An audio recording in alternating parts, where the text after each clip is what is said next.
কি ব্যাপার, এখনো রান্না হয়নি? আজকে কি রান্না করছো তো?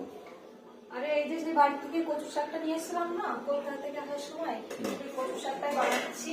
এই দেখো, এদিকে এই যে কচুর শাক ভাপ দেওয়ার জন্য বসিয়ে দিয়েছি এখানে। জানি না কেমন হবে, আমি আগে কখনো বানাইনি, প্রথমবার বানাচ্ছি। আর এদিকে দেখো, এই যে এগুলো কুচিয়ে রেখেছি, এখানে চিংড়ি মাছ, আর এখানে রসুন কুচি, এখানে লঙ্কা কুচি, এগুলো দিয়ে বানাবো। আগে ভাপটা দিয়ে নিই। আর কি রান্না করেছো দেখি? আরো রান্না করেছি, আরো এই যে এইদিকে রান্না করেছি। সব দেশি খাবার? সবকিছু দেশি, মানে কলকাতা থেকে আনা জিনিস। এখানে এই যে মাছ দিয়ে বিচে কলা মাছ আলু দিয়ে ঝোল করেছি। এই যে মানে এখানে এই জিনিসগুলো কিছুই পাওয়া যায় না, সব কলকাতা থেকে নিয়ে এসে সেগুলোই বানানো হচ্ছে এক এক করে। তো এই কচুর শাকটা প্রথমবার বানাচ্ছি, জানি না কেমন হবে।